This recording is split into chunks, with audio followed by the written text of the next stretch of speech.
2チャンネルの名作スレを肉声のナレーションとセリフでお届けします。ほっこり感動すること間違いなしです。取引先との出会いは必然ですよね。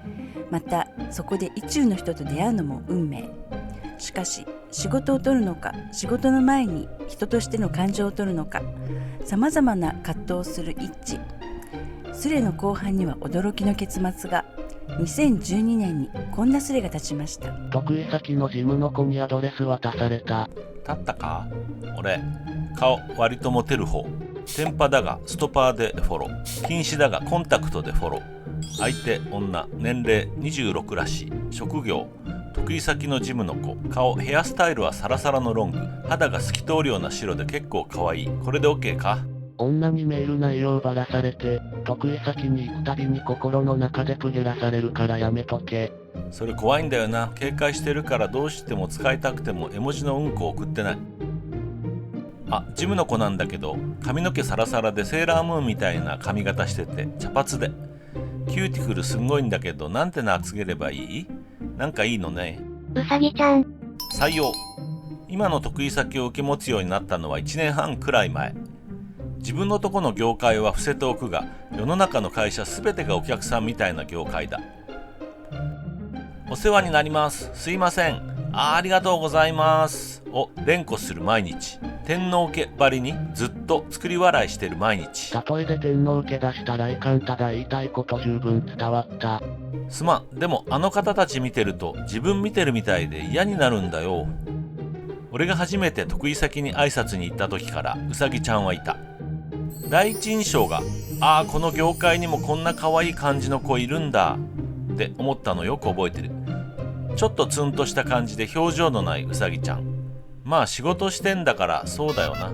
当時まだ新入社員だった俺は先輩からとにかく顔を覚えてもらうまで足を運びまくれって言われてた。だから毎日得意先に通った。毎日うさぎちゃんに挨拶した。もちろん他のお客さんにも。うさぎちゃんはほとんど毎日俺を無視してた。無視から始まることもあるのか。どれだけ元気に挨拶しても無視された。なんだこの女って思ったな。俺も意地になって毎日元気な挨拶してやった。その度に無視される俺。ここまでで3ヶ月ぐらい経過。お世話になっております。こんにちは、こんばんは。毎日ニコニコしながら挨拶してんのに無視される俺。先輩にそのこと言ったら、あの子昔からいてさ、可愛いんだけどすげえ愛想悪いんだよって言ってた。そうなんか、愛想あったら可愛いのにって俺は残念に思ったな。間違いない。この一致はイケメン。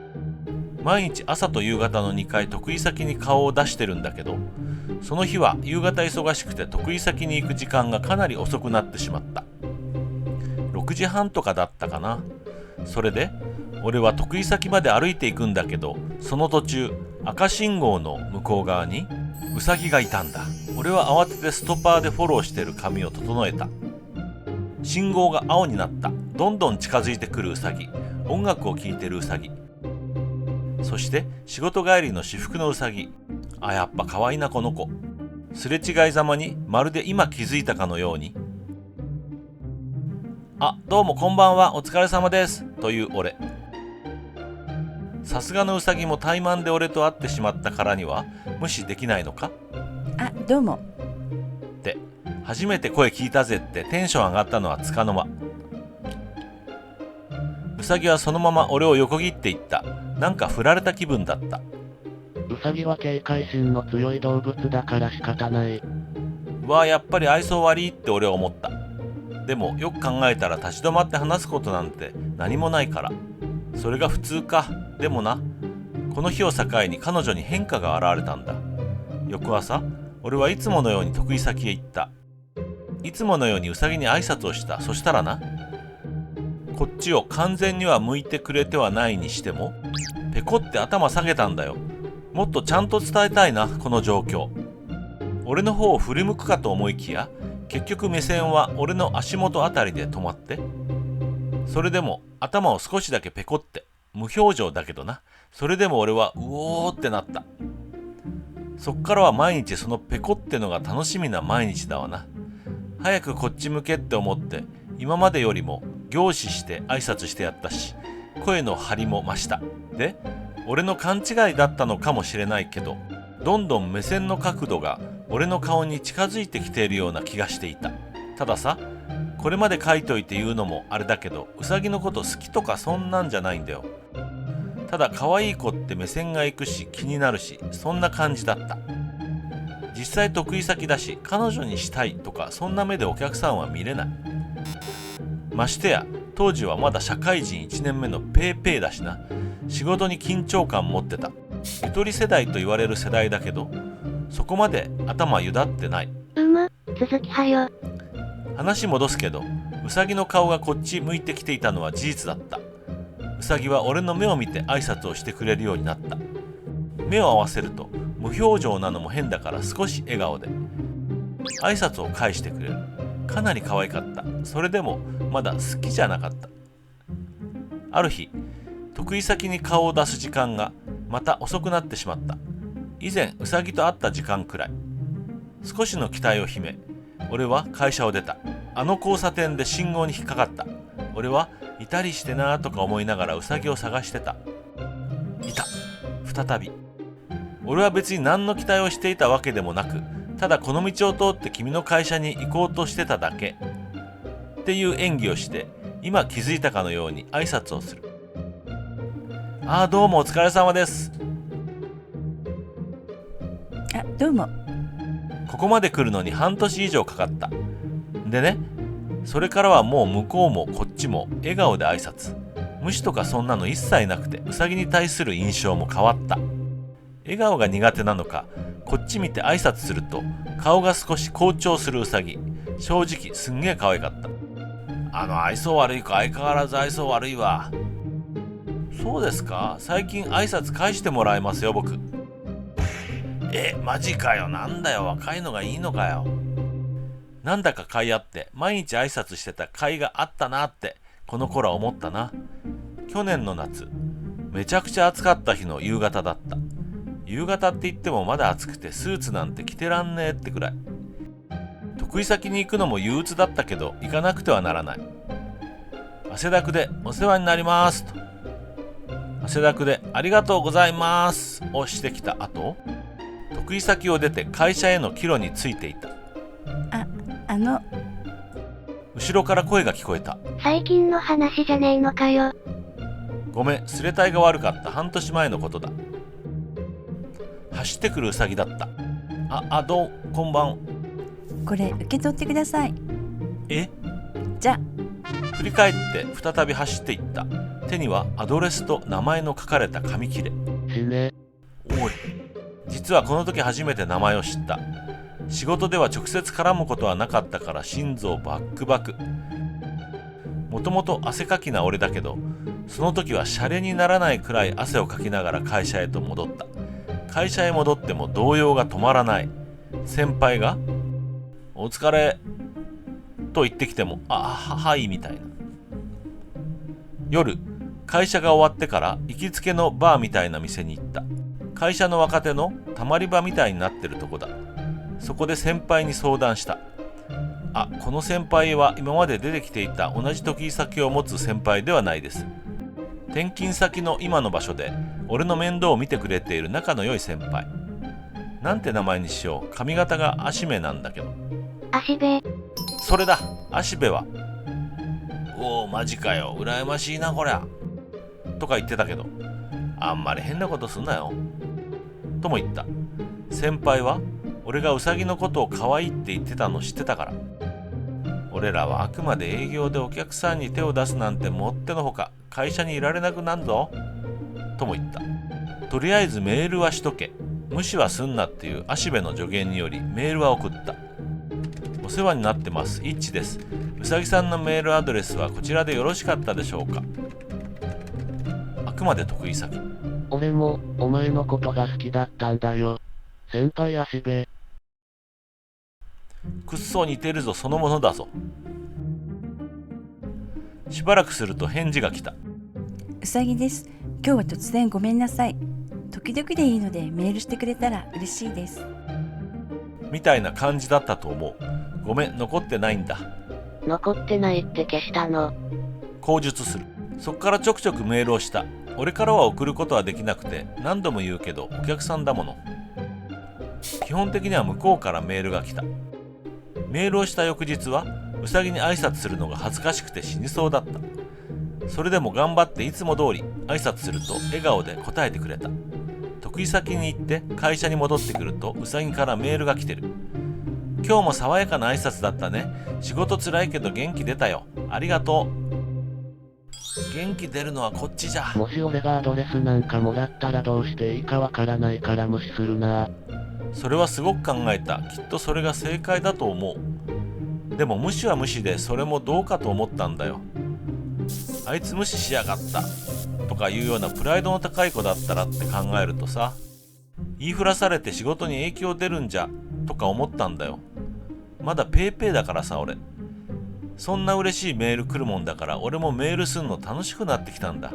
秘密の共有って感じがしてドキドキもしたし、それに相手は自分のことをいいと思ってくれてるってわかると意識してしまってさ、ゆとりかなこれ。気づけばメールはほぼ毎日になってた。でも芦部にお前どのぐらいメールしてんのって突然聞かれた時は、いやあんまりしてないっすよとか言ってた。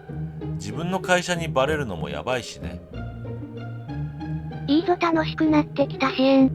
はじめこそ今日も仕事忙しくて大変です。お疲れ様です。今日もあと少しなので頑張りましょうみたいなメールだったのも気づけば、いちくん仕事疲れたよ。お疲れ様です。もう少し頑張ればうさぎさんの大好きなお菓子が食べられると思って頑張ってくださいよみたいな感じになってた。気づけば10月。仲良くなってくると会いたくなるもので一緒に飲みに行こうと誘われた。すげえ迷った。さすがにそれはと自分ではどうしたらいいかわからんくなって芦部に相談した。この時実はメール毎日のようにしてたことも言った。芦部はお前マジかアホかと言った後に本気なのと聞いてきた。本気かどうかわからないです。得意先ですし本気になれないですし。じゃあやめとけ。芦部に言われて俺は断った。芦部の言う通りだと思った。でも断りたくなかったのが本音だった。普通に会って話してご飯食べて飯食って、なんだよ社会人なんだよって思った。もっと普通の出会いなかったのかよって。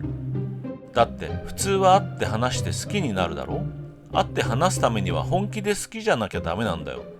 責任と覚悟がなきゃいけないんだよ。何お前それ本気で言ってるのかよ。覚悟と責任も持たずに自分以外の人間と関われるはずがないだろ。得意先の女の子と付き合うってことの責任と覚悟。付き合いました、嫌いになりました、別れました。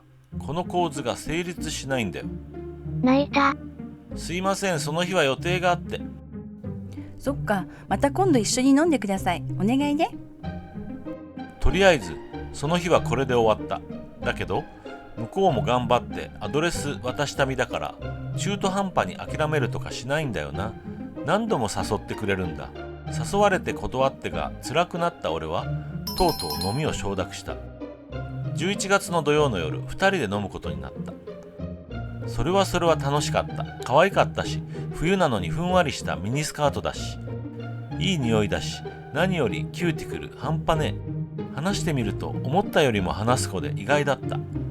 最初無視とかされてたから余計。7時くらいから飲み始めて12時過ぎまで飲んでた。2人とも出来上がってしまっていた。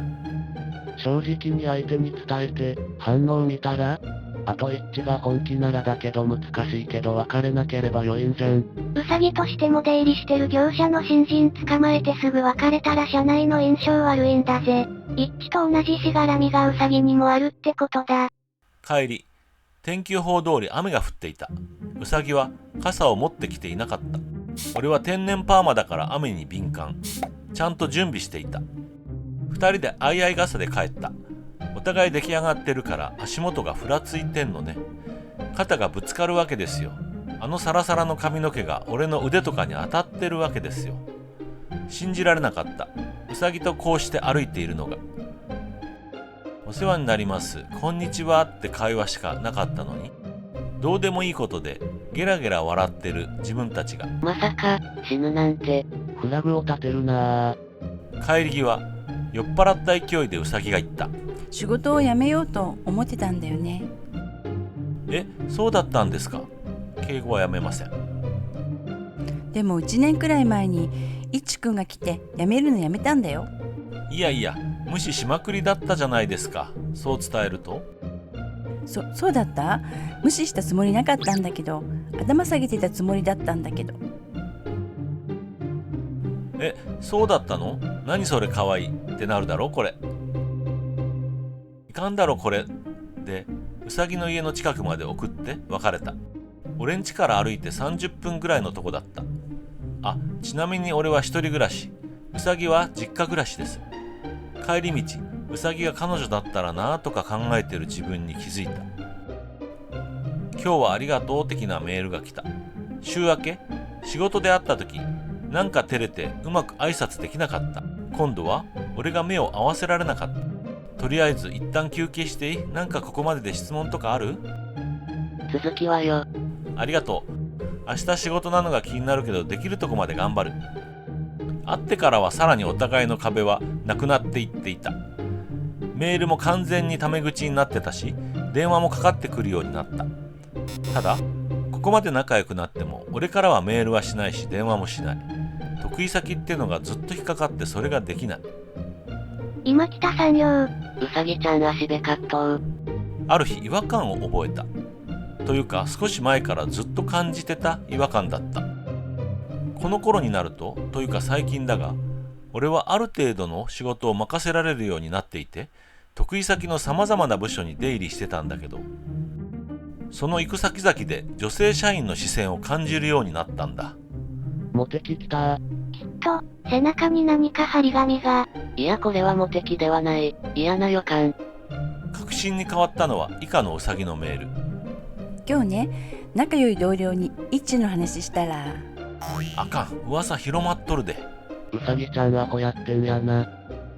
あかん、噂広まっとるでと書いたけど、本当は尋常じゃないくらいにやばいと思った。うさぎ曰く、仲良い一人の同僚にだけ俺にアドレス渡したこと言ったらしいんだけど、あの視線が全てを物語っていた。明らかに興味本位で俺を見る目で、俺は怖くなった。単にウサギが悪いわけじゃない。女の子だし、むしろ一人だけで抱え込む方がおかしい。仲いい同僚がいるならなおさらね。怖くなった一番の理由は、俺も俺だと思ったから。俺は楽しくてメールしてた。俺はメールをやめなかった。芦部の助言を無視してあった。恋は盲目。うさぎからのメールに返事ができなくなった。怖くて自分可愛さがあった。うちの会社の上司にバレたら、就職氷河期の中、死に物狂いで就活してなんとか内定を取った今の会社。全国の会社さんに頭下げる仕事だけど、でもまだここにいたい。今はまだ得意先の女の子の中の噂程度だけど、この先発注元の担当者にバレたら、俺だけの問題ならまだいい。会社対会社の問題にもなりうる。俺の中ではそんなことあってはならなかった。余計に悪くなりそうやん。おじけづかずに一致はうさぎちゃんを幸せにしてあげてよ。一日のメールのやり取りが減っていった。返さずにいてもうさぎはメールをくれる。得意先の階段の踊り場でうさぎと鉢合わせになった。以前にも一度このようなことがあったけれど、その時はお互い笑ってどうもと言った。目を伏せて頭を下げることしかできなくなってしまった。毎日の朝と夕方の挨拶も目を見て言えなくなってしまっていた。うさぎからメールが来る。最近ちゃんと挨拶してくれないね。どうしたの？もう友達みたいになっちゃったから照れてるんですって。ごまかす俺最低。クリスマスの少し前、芦部といつも飲んでるバーにうさぎが来た。以前メールでいつもそのバーで飲んでること言ってたから。うわ、本当にいた。と言って俺の隣に座った。幸い芦部も他の先輩もいなかった。得意先内でもなかったし、以前のように接することができた。心に引っかかるものはあったけど、やっぱり楽しかった。その日も遅くなったからうさぎの家の近くまで送って別れた。もうどうしたらいいのかわからなかった。実はこの時ウサギはバーのマスターと仲良くなった。俺とマスターはもともと仲良かったから、このおかげでマスターという相談相手ができた。マスターには全て話した。芦部を含め他の先輩には黙ってくれると言ってくれた。この後ウサギもこの店を気に入ったみたいで、たまにだけど来るようになった。ウサギが店に来た時、芦部たちがいたら、マスターは今ウサギちゃんと芦部くんがいるから来ない方がいいよという連絡をくれた。マスターの協力でウサギと会社の先輩の接触は避けられた。マスターいい仕事したはよ続き。マスターは、いっちくんモテるねと言った。どうやらマスターはウサギの相談相手にもなっていたようだ。ウサギには申し訳なかったけど、マスターはやんわりとウサギの気持ちを教えてくれた。やはり俺のことが好きだということ。でも最近冷たくて嫌われたのかもしれないと思っているということ。そして近々告白するかもしれないと言っていたこと。真面目なんだね。取引先と付き合ってその後別れたけど普通だよ。仕事に支障きたしたり、周りに迷惑かけなければ別にいいと思うけど。説明。26歳でセーラームーンみたいな髪型ってとこはみんなスルー？実際そんなセーラームーンでもない。髪が本当に長いから後になってマスターが言ってただけだ。ただいま、みんな星ありがとう。飯食ったら再開します。このためにダッシュで仕事をしてたもんだから書き溜めないと。よかったら付き合ってください。今日中には完結させます。なんだ、どんなツインテールかと。続き楽しみに待ってる。じゃあ続きね。告白と聞いて喜びたいのに喜べなかったというか、正直めいってしまった。どうせ告白するなら俺からしたかった。付き合うならば自分から告白できるほどの覚悟を持って付き合いたかった。でもその時の俺にそこまでの覚悟はなく、ただめいってしまったんだ。覚悟がないってことに通ずるんだけど、付き合ってからのことを考えると怖くて仕方なかった。仮に付き合ったとしてお互いの会社が公認なんて、そんなアホな状況ありえない。隠すしかない。デートは？ご飯は？そりゃ二人でいたら楽しいけど、誰かの目を気にしてずっと過ごすのか？付き合ったことでもっと俺とウサギの話が広まってしまったら、俺はどうなる？ウサギはどうなる？会社にバレたとして2年目の俺にどんな責任が取れる？それでも付き合っていたいのか？その全てを受け入れていけるのか？それらにイエスと言えることが俺にとっての覚悟だった。葛藤が永遠と繰り返されていた。そんな中、先輩から悪い知らせを聞いた。競合会社の営業がウサギの会社の女の子を口説こうとして出禁を食らいかけているという話だ。お前も若いから気をつけろよ。まあそこまでゆとりじゃないと思うけど。ああ、大丈夫ですよ。大丈夫でも何でもなかった。次は俺の番かもしれない。そういう思いが頭から離れなかった。年も明けていて1月の半ば、ウサギの得意先にいる発注元の人間を接待していた。俺、先輩、上司、そのお客さんの4人で。この人かなりの女好きで、接待でキャバクラなんて行くといつも延長で。俺は若いから周りにいっぱい女の子がいると思っているらしく、いっちくん合コン開いてよ、いっちくん可愛い子紹介してよとよく言ってくる。名前どうしよう決めてくれ。特徴はジェルで固めた無造作七三ヘアだ。遅れ。それだ。しゃくれ。誰がしゃくれって言ったよ。4人ともかなりお酒が入ってきた時に遅れが言った。いっちくんね、うちの社内で結構人気あるんですよ。うちの職場若い人間が少ないでしょ。だからいっちくんみたいな若い子来ると女性社員がざわつくんです。だけどいっちくんうちの子に手を出しちゃダメだよ。社会人なんだから。すかさず上司が、そうだぞいっち、ゆとりだからって下半身までゆとってたら承知しねえぞ。いやー、俺は全然笑えなかった。笑ったふりはしたけど。その日は結局夜の3時くらいまで遅れに付き合わされた。接待費もとんでもないものになっていた。帰り際、俺と先輩と上司は、これからもお願いします、これからもお願いしますと頭を下げた。遅れはまんざらではない様子でタクシーに乗って帰っていった。翌週、おくれは結構な額の仕事をうちにくれた。それとは別にこの先の仕事もくれると約束してくれた。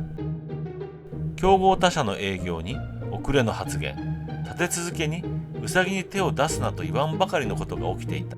でもその全ての起因はただウサギが得意先の子であるというだけだ。ただ自分が今の会社の営業マンだというだけだ。それだけなのにどうしてもこんなにも遠いのかと俺は落胆していた。そんな時だった。夜中突然ウサギから電話が来た。夜中電話が来たのは意外にも初めてのことだった。私、女だけど、嫌がってる女を口説いてる他者と好かれて口説かれてる一致は正反対だと思うの。レスありがとう。俺も最初はそう思ったんだけど、それは俺とウサギの間の話で、周りの人は理解してくれないんだよ。出た後にマスターの言ってたことを思い出して一瞬ビクッとした。ごめん、どうしてもイッチと電話したくて、今日会社ですごく嫌なことがあったから。とりあえず告白ではなさそうだったので安堵した。どうしたんですか？この前ね、会社の飲み会があったんだ。新年会。あ、はい。そこでね、会社の人に告白されて。そうなんですか？うん。誰ですか？それはさすがに言えないよ。いいじゃないですか、誰にも言いません。おくれさん。そこで思い出した。この間の接待の時、先輩がおくれさんは社内の女の子とかに手を出さないんですかと聞くと、まあないこともないですよと言ってたこと。どうやらおくれは社内でも有名な女好きだそうで、うさぎはかなり嫌がっていた。それから毎日社内メールで飯行こうだとか誘ってくるらしく、うさぎはそれにめいっていた。それで電話かけてきたそうだ。とまあ事後のことだから今はこう書いてるけど、言われた瞬間は愕然としていた。一気に接待の時の遅れがフラッシュバックしてきて、もう心臓バクバクだった。続けてうさぎは言った。飲み会の時にね、おくれさんからいちくんのこと聞かれたの。なんて？私はいちくんみたいな人が好きなんじゃないかって言われた。実はこの遅れ、うさぎの席のすぐ後ろにいるもんで、うさぎが俺に挨拶してくれるようになった過程を全て見てきていた。ごまかしといたけどね、話したこともないって言っといた。そううさぎは笑っていたけど、俺は冷や汗タラタラだった。うさぎはバレたらまずいってのは分かってるの？分かってるはず。でも同僚が言いふらしてたことには気づいてないみたい。冷や汗の理由、うさぎたちのこの飲み会ね、俺の接待よりも前に開かれてたんだ。接待の時のやりとり、俺に釘を刺してた。連絡取ってることを掴んでたわけではないと思うけど、社内の女性に嫌われてるなら女性からの噂は耳にできないって憶測。日に日にうさぎの俺への態度が良くなっていったから、何か感づいたんだと思う。それに前にも書いたけど、先輩には相変わらずうさぎは愛想あんまないんだ。そんな状況を後ろの席から見てたら、気をつけてら誰でもわかる。好意のある女の子の言動ならなおさら。憶測に過ぎないかもしれないけど、この憶測あながち間違ってないと思うんだよ。とりあえず適当なアドバイスをしてウサギとの電話は切ったんだけど、俺はもう完全にノックアウトしていた。これで付き合ったりなんてしたら、そしてそれが遅れにバレたとしたら、会社への被害は甚だしいし、俺もただでは済まない。一致がかわいそすぎる。それからは毎日得意先に顔を出すのもウサギに会うのも辛くなってしまった。俺は自分の身しか考えられなかった。俺まだ24だぞ。24で会社の居場所をなくすのか。まだ告白されたわけでもないし、付き合うと決まったわけでもないのに、俺はマイナス思考でしか考えられなくなっていた。というか自分のことしか考えられなくなっていった。各世よ同時に遅れのセクハラを記録して制裁なりしたら？ある日のうさぎからのメール、確かこんなだったはず。今日も誘われてしまいました。本当に怖いです。普段の俺ならこんなメール見たら、俺が遅れぶっ飛ばしてやるよとか調子いいこと言ってうさぎを元気にできるはず。でも大変だね、言い訳考えなきゃなぐらいしか返事できない。それに対して返事が来てももう返事もできない。ほんとチキンなんだ俺。自分が可愛くて仕方ないんだなと心底自分が嫌になった。バレンタインデーの前日だった。バーでマスターと話してたら、いっちくん明日準備しておきなよと言われた。ああ来たか。俺はそう思った。別に得意先の人と付き合ってもいいじゃん。そんなことにごちゃごちゃ言う会社のやつらアホすぎ。当日朝からメールが来た。今日渡したいものがあるから会えません？いいよ。何時にどこに行けばいい？じゃあ8時にいつものバーで。その日は芦部も他の先輩も自分の彼女やら何やらでいつものバーに来る用事はなかった。わかった。繁忙期な上にトラブルまで重なってその日仕事が終わったのは10時前だった。急いでバーに行くと飲みすぎてうつ伏せてるウサギがいた。ごめん。ウサギが眠そうな目でこっちを向いた。遅いって。むちゃくちゃ可愛かった。少しだけ飲んだらマスターが、いっちくん、うさぎちゃん送ってやって、結構飲んじゃったから。うさぎも目が座っていたので送ることにした。ビール飲みかけにしたままバーを出た。寒いと言ってうさぎがくっついてきた。うさぎの家までの道中にうさぎの会社があるので2人で遠回りして帰っていた。うさぎが立ち止まって可愛らしいピンクの袋を俺にくれた。手作りです。可愛すぎだろ畜生。ありがとうって言って受け取ると、中には手作りのパウンドケーキ的なものが入っていた。大好きです。最初は元気な挨拶だな、むしろうるさいなと思っていたけど、何度も挨拶してくれて私も返さなきゃと思って挨拶していくうちに好きになってしまいました。時々信号向こうで会った時、気づいてないふりしてごめん、本当はすぐに気づいてました。あ、同じだったんかと思った。来たか。振りそうな雰囲気だけどどうせ振るなら全てを伝えて振ってほしいという願望。付き合ってくださいと言われた。俺は気づかれないように深呼吸して答えた。ごめんなさい。バカー。おい。ごめん、ちょっと待って。一旦マジで深呼吸してくる。タバコ吸ってくる。ごめん。あと応援してくれた人、ほんとごめん。ああ。なんてこった。パンナコッタ。まだ続きありそうじゃね？うさぎからの返事は意外でした。そう言われると思った。俺はもう一度謝った。でもいざ振られるとやっぱりショックだね。ごめん、諦められない。俺はもう一度謝った。好きな人とかいるの？俺はうんと言った。え？俺ね、昔付き合ってた彼女に振られた時、2年近く引きずったんだよ。理由は振られた時の言葉がまた好きになるかもしれないけど今はごめんだったから。だから自分みたいになってほしくないから、振る時は残酷だけど完全に脈ないよって相手に伝えるようにしてる。嘘ついてでもそうしてる。うさぎがその後に、その好きな人ってと聞いた時、地元の子って言った。本当は目の前にいたけどね。自分のことを忘れてもらいたいってさ、すごい自分勝手なのは分かってるんだけど、それでもやっぱり忘れてもらいたいんだよ。うさぎが仕事辞めるって言ってんのになんで断るんだよ。いろいろ考えて出した結論だった。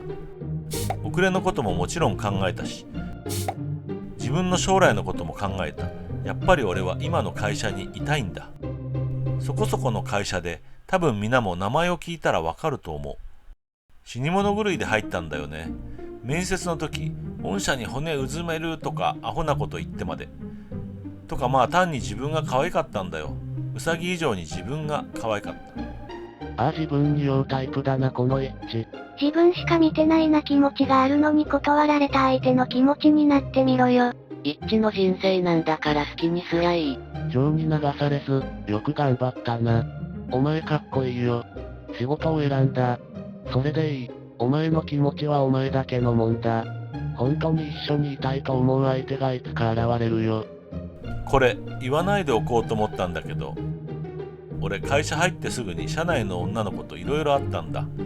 それが上にバレてさ、大目玉食らってんだよ。異例の1年目の転勤でここにいるのもそれが理由かもしれない。会社舐めてたから罰が当たったんだよな。本当に好きな人ができたのに自分を守りたいって思うくらい社会に馴染んでしまった。そこまでして取引先にこびる必要性がわからん問題なのはセクハラとかそういうのだろ。取引先にね、こびないとやっていけない仕事なんだよ。こびるだけの営業にはなるなって上司は言うけど、こびないと仕事が落ちてこないことが圧倒的に多い。遅れの接待がいい例なんだ。で、続きね。うさぎは半分泣いてた思うけど、笑いながら羨ましいな、イッチの好きな人。と言った。続けて。頑張って挨拶したけど、明日からは挨拶できないよ。って言った。俺はひたすら謝るしかできなかった。一致は会社人としては立派だと思う。ただ、うさぎのことが本当に好きなら、取引先の子だからってことをちゃんと話した方がいいのかも。翌日、得意先へ行くと、いつものようにうさぎはいた。一息ついてから、お世話になっておりますっていつもみたいに言った。うさぎはペコッと頭を下げただけで、こっちを向かなかった。それでよかった。しかし胸痛いわ。そういう社風、なんだろうね。理解できなくても従わなくちゃならんのがリーマン。自由恋愛の現代で、こんなのおかしいよ。そういえば最後に一通だけメールが来た。今までありがとう。イッチの爽やか挨拶にいつも元気をもらってましたが、これからはもらえなくなると思うと残念です。イッチが好きなこと幸せになれますように。返事はしなかった。つうかできなかった。それからメールも来なくなった。あったメールは全部消した。バーに行くとマスターが俺に、イッチくんに言うことじゃないかもしれないけど、うさぎちゃんすごく大変だったみたいよ。あんな可愛い子に好きになってもらってイッチくん幸せだね。と言った。でもイッチくんの決めたことだから、とビールをおごってくれた。お前が覚悟もなく中途半端なことしたから女の子は傷ついた。つけ、今日に至るまで1ヶ月近くあること、一致は俺たちに相談があるらしいこと。これを忘れてはならない。もう一悶着あるぞ。そうだった。ありがとう。実は告白された時、最後にウサギが冗談でホワイトデーのお返し余ってるよ。って言ったんだ。もうすぐホワイトデーも終わるな。今日が終わったら俺も少しは立ち直れるな。とりあえず俺の話はこれで終わりです。後味悪くてごめんな。ここまで付き合ってくれてありがとう。聞いてくれてる人がいると本当に救われました。本当にありがとう。相談があるって言ったのは嘘になっちゃうな。ただ今日をみんなと一緒に終わらせたかっただけだ。ごめん。取り乱さないうさぎちゃんがけなげで泣けてくる話聞いてるこっちが取り乱してしまうわ。うさぎちゃんが冗談で言ったお返しはホワイトデーの日。なんとこのスレを書いているその日。そうです。この物語は現在進行形。時間を見たら3月14日の22時22分でした。約束の日は今日です。日付が変わったら意味がありません。一致スレミンの緊迫したカウントダウンが始まりました。スレミンたちの声援がスレッドに響き渡ります。続きはどうなるのでしょうか。一致はうさぎちゃんはまだまだ続きます。次の展開を見てみましょう。一致今からメールしろ。あと2時間歩いてよ。今すぐ電話して事情を話せよヘタレ。おい、早く連絡だけはしてやれよ。お返しは人としての常識。社畜より前に人としての常識を考えろ。つまらん男や。事情話してこい。栄養の一流どころは両方手に入れる。で金一致は所詮三流。つまらん。もう電話したのかな多分、電話しないだろ。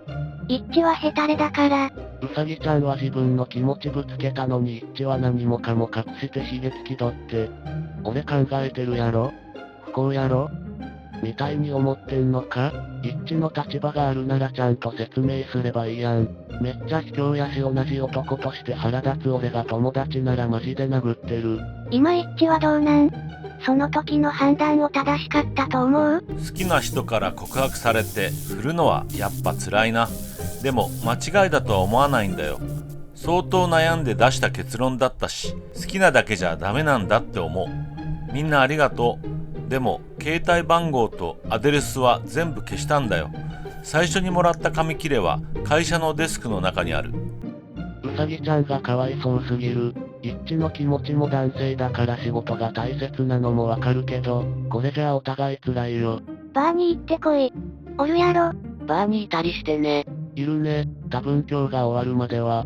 はよ行けや育児なし。うるせえ。しのごの言わずお前が男なら今すぐバーに行け。イッチがバーに行くわけないだろ。かなりのヘタレだぞ。自宅行ってこい。一致。お前の人生でこんなこと二度とない。今から行け、すべて話せ。24だろ。走れよ。こんなヘタレなイッチは久しぶりに見たわ。マスターに、イルカ聞け。言うはやすし行うは形好きだとか言うのは簡単なんだぞ。行動で示せよ。ウサギは、イッチから連絡が来ないのは、分かっていた。でも、どうしてもイッチのことが諦められず、いつものバーに来ていた。ウサギ、マスター、私やっぱりイッチに振られちゃった。今日、とことん飲んでもいい？マスター、お酒ならいっぱいありますわら。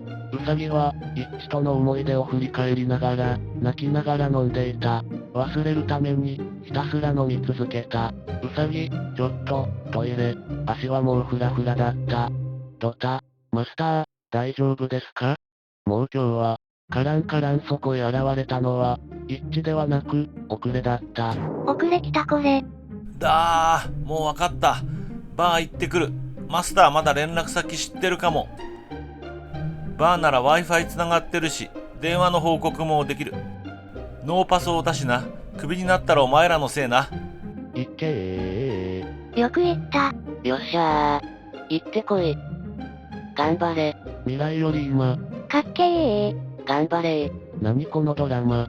つうかこんなに応援の集まるスレ久々だわ。二人だけの秘密の関係もドキドキしていいもんだぞ。遅れ。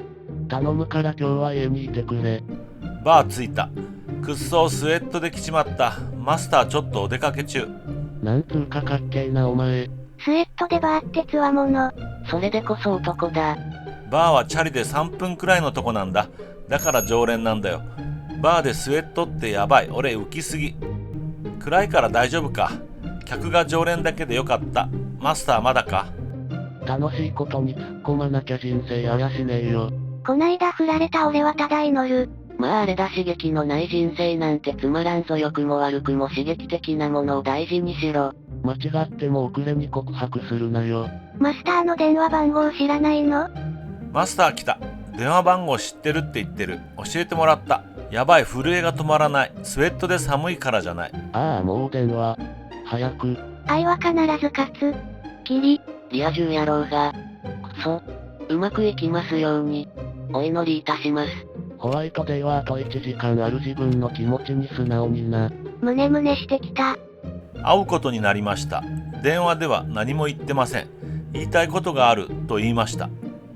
ここまで来ればあとは全部言えばいいんだよな。なんか吹っ切れた。難しく考えすぎたのかな。パソコンはバーに置いときます。チャリで行ったら10分ぐらいで行けるから12時半には戻れるかな。みんなありがとう。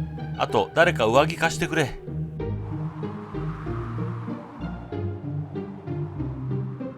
パンツ飛ばすからかぶっといて。このホワイトデーは一生忘れないね。12時半か。待ってる。誰か、一致の再就職先心当たりない？俺の就職先も一緒に探してくれないか？俺は明日ハローワーク行ってくるぞ。おー。Wi-Fi なのに ID 変わらず？得意先の社長の娘とかじゃなくてただの受付の事務員と付き合うのってそこまでまずいのかね？うちの先輩は普通に付き合って特に問題もなくもうすぐ4年くらいになるけど、自分とこの女の子とどんなお板をかましたのかは知らんけど遊びじゃないなら別に問題ないだろ。まずいだろうね。小さい会社ならそんなことはないだろうけど、ちょっと大きい会社になると少し地位があるだけの社員が、取引先の一営業マンを、出禁にするなんて造作もないことだし、さらに取引に悪影響ができたら一致への罰則は、逃れられないだろうね。罰則として、部署移動か転勤かあたりが現実的かな。おかえり。ちょっと待ってて。マジで寒い。手温める。きたー。おかえりー。待ってたぞ報告はよ。できれば、結論から言ってくれ。結論から言うと、秘密で付き合うことになりました。ありがとうみんな。本当に本当にありがとう。んだー。うおー、来たー。おめでとよっしゃ。やっぱり自分の気持ちに正直なのが一番だよ転勤先が隣県だといいな。よし、もうちょっと詳しく聞かせてくれ。まず自分の気持ちを言いました。好きだということ。この1ヶ月が地獄だったということ。当然のことだけど、じゃあなんで振ったのと聞かれました。会社のこと、自分は業者であるということ、立場があるということ。うさぎはちゃんと聞いてくれた。リア充羨ましい。で、ごめん、手が震えてうまく打てない。結局誰も上着貸してくれんかったし、今さらこんなこと言っても言い訳にしかならないけど、俺は自分を守りたかった。だから付き合うことが怖くてできなかったと言いました。うさぎは黙って聞いてた。続けて、まだ間に合うなら俺と付き合ってほしいと言った。あらやだ。照れちゃう。うさぎは慎重になってた。そりゃそうだよな。だって一回振ってるんだもん。なんで気持ちが変わったの？と聞かれた。自分一人じゃ抱えきれなくなっていろんな人に相談した。うじうじ会社のことなんて考えるなって言われた。それにホワイトデーが過ぎたらもう気持ち伝える機会ないと思って、半ば勢いで飛び出してきてしまった。それでスウェット？うん。いろんな人ってみんなのことだよ。本当にありがとう。どういたしまて。あら、いつの間にかヘタレ卒業してたのね。ゆとりのくせにおめでとうなんて言ってあげないんだからね。そのまっすぐな感じ羨ましいわ。スウェット姿が面白かったのか場が和んだ。寒い思いしてよかった。本当は OK の返事をもらってから言おうと思ってたけど、先走って言ってしまった。お互いの会社には秘密にしたいんだけど。なんで OK 出したみたいになってるの？ダメ？ OK だけど。このエッチヘタレから男になりやがった。よく頑張った。お前さん、超かっこいいわ。おめでとう。よろしくお願いします。よろしくお願いします。それからは会社でいかに秘密にするかって話。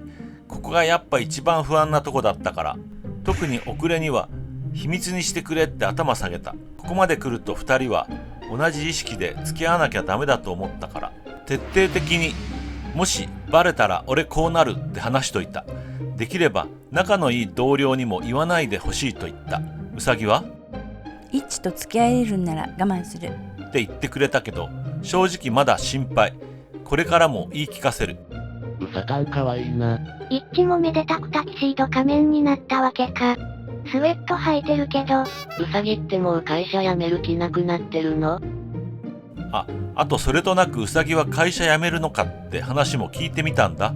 そしたら、今の仕事好きだからまだわからないって、俺と会った時辞めるつもりだったんじゃなかったのって聞いたら、あの時はすごく嫌なことが重なってたから、でもイッチの挨拶で元気になったから。もう大丈夫。それに今日元気出たし。って、って言っちまったよ。女の子なんてそんなもん。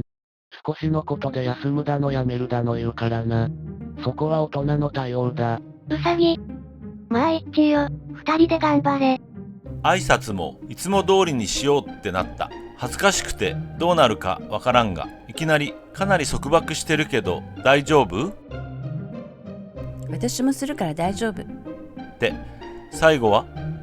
最初は本当にごめんなさい。あと、こんな付き合い方でごめん。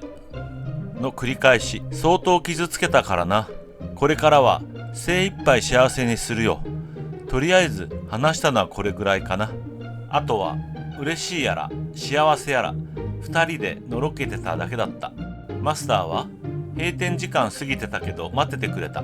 明日か明後日祝杯をあげることになった。一番の男前はマスター。俺こういうマスターになりたいわ。そういえばバーなのにもう閉店時間かよ。早すぎないか？バーのが分かりやすいと思ってバーって書いたんだけど、実際はバール。つまみとかも作ってくれるところなんだよ。みんな言う通りマスターはイケメンだよ。実際顔もかっこいいしね。マスターには世話になったから俺からおごることにする。まだまだ問題は解決してないよな。足部筆頭に社内の人間にどうするかとか全然決めてないこともある。デートだって遠く行かないといけないかもしれないし、そんな付き合い方にウサギが嫌気さす日が来るかもしれない。やっぱ半ば勢いだからな。この3時間不安だらけだ。でもやるしかないよな。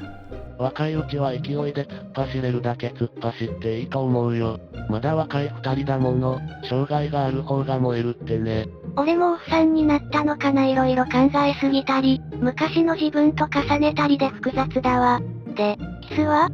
俺が今話せることは全部話したかな。あ、キスはまだです。寒くてキスどころではなかった。週末は俺にとってちょっと遅れたホワイトデーになりそうです。本当にみんなありがとう。俺の挨拶なんかよりみんなの一言一言の力がすげえよ。当たり前か。本当にありがとう。お礼を言うのはこっちだよ。こんな素晴らしい結末を作り上げたのは一致なんだから。ただ一言、おめでとう。あ、最後に少し自分語りさせてほしい。24のくせに生意気言うけどごめんね。俺は社会人になって気づいたら自分のことばっかり考える人間になってました。元彼女を2年間引きずっていた頃の方がずっと綺麗な人間でした。会社に入ってからたくさんの責任や圧迫がありました。社会人らしくって言葉が呪縛のようにつきまとって、自分がそれで良いと思っていたことがまかり通らなくなって、気づけば自分が許されることを優先的に行う人間になってました。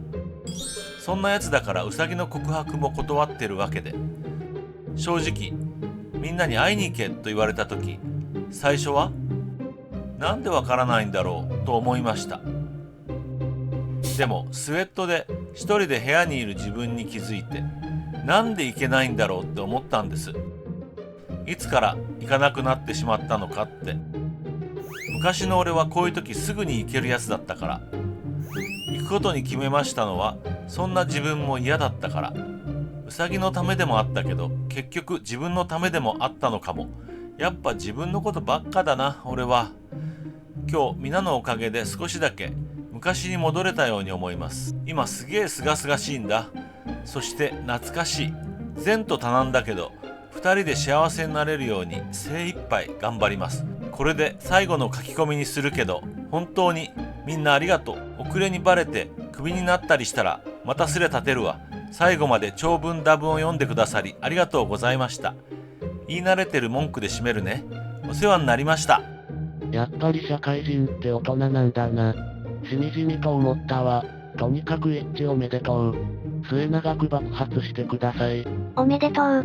式には呼んでくれよな。探していたものはこんなシンプルなもんだったんだ。これ式で歌えよ。駆け引きがあるから恋愛もゲームも面白い。おめでとう。また幸せなやつが増えたのか。世の中めっちゃ素敵やん。スレミンたちの声掛けによってイッチは自分の本当の気持ちに向き合いました。意を決して告白し、ウサギちゃんと付き合うことを決めました。後半のイッチの自分語りには何か考えさせられるものがありましたね。私たちも自分の感情に素直になって生きることの素晴らしさを振り返ってみる機会かもしれませんね。コメント欄で皆さんのご意見をお聞かせください。またこの動画の評価とチャンネル登録をぜひよろしくお願いいたします。ご視聴ありがとうございました。